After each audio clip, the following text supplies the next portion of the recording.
வணக்கம் Rudra astro TV channel நேர்களே. நான் உங்கள் அன்பான சயின்டிஃபிக் வேதிக் அஸ்ட்ராலஜர் அஸ்ட்ரோ அரஞ்சி பேசுகிறேன். நல்லது நினைப்போம், நல்லதே நடக்கும். தொடர்ந்து நம்மளுடைய சேனலில் வரக்கூடிய வீடியோஸ்லாம் பார்த்தீங்கன்னா சயின்டிஃபிக் வேதிக் அஸ்ட்ராலஜி முறையில் எந்த விதத்திலும் நம்ம மூட நம்பிக்கைக்குள்ளே போகாமல் உள்ளது உள்ளவாறு பார்த்து கொண்டிருக்கிறோம். அந்த வகையில் இந்த வீடியோவில் நம்ம என்ன பார்க்க போகிறோம்னா, மிதுன ராசிக்காரர்களுக்கு ஜூலை 2025 எத்தகைய ஒரு மாதமாக இருக்க போகிறது, பலாபலன்கள் எப்படி இருக்க போகிறது, வாழ்க்கையோட மாற்றங்கள் எப்படி இருக்க போகுது, ஆண்டு கிரகமாகிய குரு, சனி, ராகு, கேது எப்படி இருக்கிறாங்க அப்படிங்கிறத நம்ம பார்க்க போறோம். அது மூலமாக மாத கிரகத்தின் அமைப்பு எப்படி இருந்து எது மாதிரி ஒரு அமைப்பு வந்து மிதுன ராசிக்கு இருக்க போகுதுன்னு பார்க்க போறோம். அதுக்கு முன்னாடி நம்மளோட சேனல் ஃபர்ஸ்ட் டைம் வரவங்க மறக்காம சப்ஸ்கிரைப் பண்ணுங்க. ஏன்னா தொடர்ந்து நம்மளுடைய சயின்டிபிக் வேதிக் அஸ்ட்ராலஜி முறையில எந்த விதத்திலும் மிகைப்படுத்தாத கருத்துக்கள், மூட நம்பிக்கையில் போகாமல் கர்மா எப்படி செயல்பட போகிறது, உங்களுடைய வாழ்க்கை சம்பவங்கள் எப்படி உருவெடுக்க போகிறது, அதுக்கு இந்திய வேத ஜோதிடம் ஒளி தத்துவம் எப்படி நமக்கு உறுதுணையாக இருக்க போகிறதுங்கிறத துல்லியமாக பார்க்க போறோம். இப்ப பாத்தீங்கன்னா ஜூலை மாதம் 2025 மிதுன ராசிக்கு எப்படி இருக்க போகுதுன்னு பார்க்கும் பொழுது, ராசி அதிபதியாகிய புதனே 2ஆம் இடத்துல கடகத்துல முதல் தேதியிலிருந்து இருக்கிறார். கிட்டத்தட்ட மாதம் முழுக்குமே கடகத்துல தான் இருக்கிறார். வக்ர ரீதியா மேல கீழையும் போயிட்டு கடகத்திலேயே இருக்கிறார். அடுத்தபடியா ராஜயோகாதிபதி சுக்கிரன் 12ஆம் இடத்திலேயே நீடித்து ஆட்சி பலத்தோடு இருந்து மாச கடைசியில தான் ராசிக்குள்ள வர்றது அருமையான விஷயங்கள். ஸோ அது என்ன கொடுக்குதுன்னா, 12ஆம் வீட்டுல சுக்கிரன் இருக்கும் பொழுது நல்ல ஒரு சுப விஷயங்கள், சுப செலவுகள், இன்னுமே வந்து உங்களுடைய வசதி வாய்ப்புகளுக்கும் மற்ற எல்லா ஒரு சுகத்துக்கும் ஒரு நல்ல அமைப்பு கொடுக்கக்கூடிய அமைப்பு தான் அது. ஏன்னா எந்த விதத்திலையும் பெரிய பாதிப்பு இல்லை. ரெண்டாவது விஷயம் பார்த்தீங்கன்னா, செவ்வாய் வந்து 3ஆம் இடத்துல நட்பு வீட்டில் இருக்கிறது தப்பு இல்லைங்க. 6ஆம் வீட்டுக்கு கனெக்ட் ஆனாலும் நட்பு வீட்டில் செவ்வாய் கடகத்தில் இவ்வளோ நாளாக இருந்து சிம்மத்துக்குள்ளே வருவது அருமையான விஷயம். ராகு பார்த்தீங்கன்னா 9ஆம் இடத்துக்குள்ள வர்றது இருக்கிறது தப்பு இல்லை. கேது 3ஆம் இடத்துல செவ்வாயோட சேர்றதும் நல்ல விஷயம். ஸோ இப்போ 10ஆம் இடத்துல சனி இருக்கிறதுனால உங்களுடைய தொழில் வேலையில் முன்னேறக்கூடிய அமைப்பு, முன்னேறக்கூடிய ஃபோக்கஸ் ரொம்ப அதிகமாக இருக்கும். இப்போ இந்த ஏப்ரல் மே மாதத்துலேருந்தே உங்களோட தொழில் வேலையில் நிறைய மாற்றங்கள். இப்போ பார்த்தீங்கன்னா அடுத்தது ஜெயிக்கிறதுக்கு என்ன வழி? நீங்கள் வந்து என்ன ஒரு துறையிலையாவும் இருக்கலாம், மீடியா துறையில் இருக்கலாம், ஒரு கடை வச்சிருக்கலாம், வியாபாரியாக இருக்கலாம், வேலையில் இருக்கிறவங்களா இருக்கலாம், ஒரு எழுத்தாளராக இருக்கலாம், இம்போர்ட் எக்ஸ்போர்ட்டராக இருக்கலாம், சொல்லிக் கொடுக்கும் வேலையாக இந்த வாதியாராக இருக்கலாம். எதாக இருந்தாலும் வாழ்க்கையில் உங்களோட வேலையில் உங்கள் தொழிலில் எப்படி ஜெயிக்கிறது, அடுத்த லெவல் எப்படி போகிறது, இன்னும் ப்ரொமோஷன் எப்படி ஆகுறது, எக்ஸ்பேன்ஷன் எப்படி ஆகுறது, இன்னுமே உங்களுடைய தொழிலில் வந்து ஸ்திரத்தன்மையோடு எப்படி இருக்கிறது, இன்னும் டெவலப் எப்படி ஆகுறதுங்கிறதுக்கு சனி ராஜயோகாதிபதி 10ஆம் இடத்துல உங்களை அதிகமாக உழைக்க வைப்பார், மெனக்கட வைப்பார். எது உங்களுக்கு நல்ல ஒரு அமைப்பு கொடுக்குமோ அந்த ரூட்ல போக வைப்பார். அதுதான் வந்து மார்ச் மாசத்திலிருந்து நடந்து கொண்டிருக்கிறது. அது ஜூலை மாதம் முன்னமே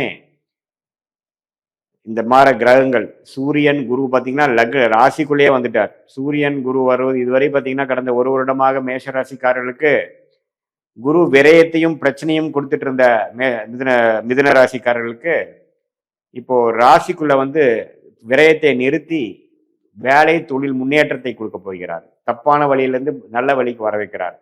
இதுவரை கடந்த ஒரு வருடம் பார்த்தீங்கன்னா மே மாதம் 2025 வரை பார்த்தீங்கன்னா விரயம், வீண் செலவுகள், தேவையில்லாத வேலைகள்.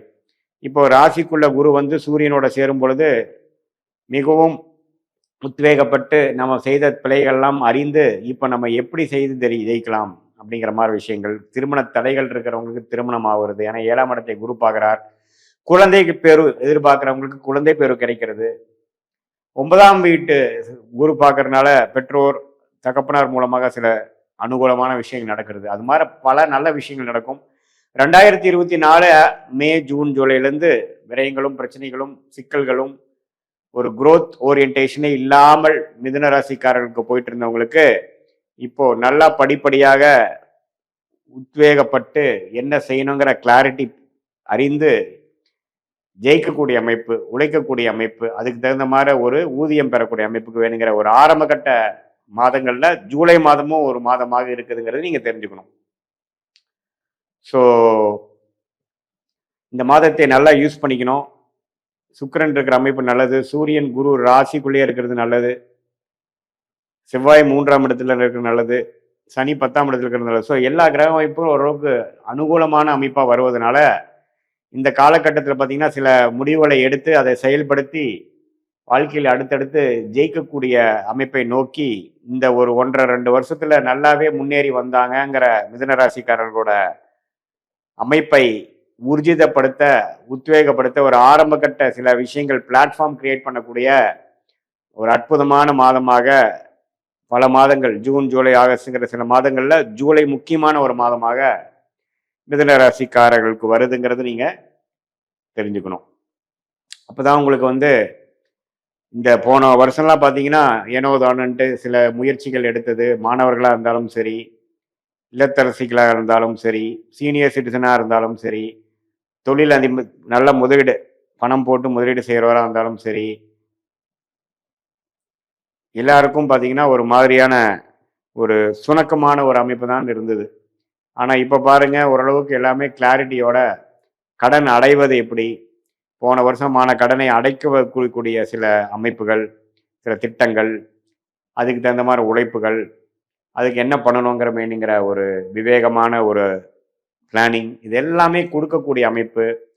அதே சமயத்தில் மாணவர்களுக்கும் கொஞ்சம் நல்ல புத்தி சுவாதீனம், பழைய மாதிரி ஏனாவது ஒன்றும் இல்லாமல் கேர்லெஸ்ஸாக இல்லாமல் கொஞ்சம் பொறுப்புணர்வு வந்து வாழக்கூடிய அமைப்பு. இது எல்லாமே மிதுன ராசிக்காரர்களுக்கு அருமையாக கொடுக்கக்கூடிய ஒரு அமைப்பில் தான் நம்ம வாழ்ந்துட்டு இருக்கோம். அதாவது இந்த ஜூலை மாதம் 2025 நம்ம பார்க்க போகிறோம்னு சொல்ல வந்தேன். ஸோ ஜூலை மாதம் 2025 வந்து ஓரளவுக்கு நல்லாவே அடித்தளத்தை கொடுக்கக்கூடிய, வாழ்க்கையில் அடுத்த 1 1/2 வருஷத்துக்கு முன்னேறக்கூடிய மிதுன ராசிக்காரர்களுக்கு சில பேசிக்கான சில மாற்றங்களையும், எண்ண மாற்றங்களையும், செயல் மாற்றங்களையும், அணுகுமுறை மாற்றங்களையும் கொடுக்கக்கூடிய அமைப்பு வந்து மிதுன ராசிக்காரர்களுக்கு வருதுன்னு தெரிஞ்சுக்கணும். இது பார்த்தீங்கன்னா ஓரளவுக்கு பொதுவான பலன்கள். உங்களுடைய ஜென்ம ஜாதகத்தில் என்ன தசாபுக்திகள் போகுது, நீங்கள் என்ன லக்னத்தில் பிறந்திருக்கீங்கன்னு தெரியும் பொழுது இன்னுமே துல்லியமான பலன்கள் நம்ம எடுத்து எந்த நேரத்தில் எந்த தேதியில் நம்ம வந்து அடுத்தடுத்த விஷயங்கள் மாறப்போகிறது, எந்த மாதிரி டைமில் உங்களுக்கு ஜாப் மாறுது, எந்த மாதிரி டைமில் உங்களுக்கு தொழில் முன்னேற்றம் வருது, எந்த மாதிரி டைமில் வந்து உங்களுக்கு கல்யாண விஷயங்கள், உறவுகள் விஷயங்கள் மேம்படுகிறது, குழந்தைகள் விஷயம் எப்போ கிடைக்குது, எந்த மாதிரி கோட்டர் எந்த மாதிரி மாதத்தில் வருகிறது அப்படிங்கிறதெல்லாம் துல்லியமாக நாம இந்திய வேத ஜோதிடம் சயின்டிஃபிக் முறையில் பார்த்து எதையும் மிகைப்படுத்தாமல் உள்ளது உள்ளவாறு பார்த்து பரிகாரங்கள் அது மாதிரி விஷயத்துக்குள்ள போகாமல் சயின்டிஃபிக்காக பார்த்து அது மூலமாக பலன் அறியலாம். இது வந்து கோச்சார் அமைப்பும் வந்து சேர்த்தி பார்க்கும் பொழுது இன்னுமே வந்து ஷார்ட் டேர்ம் என்ன, லாங் டேர்ம் என்ன, இது எல்லாமே வந்து நம்ம பிரித்து பார்த்து அது மூலமாக நீங்கள் எடுக்கக்கூடிய முடிவுகளால் வெற்றி அடையக்கூடிய அமைப்பு கட்டாயம் உண்டு. இது ஒரு பொதுவான பலன்களை நீங்கள் தெரிஞ்சுக்கணும். மீண்டும் மற்றொரு காணொலியில் சந்திப்போம். நன்றி, வணக்கம்.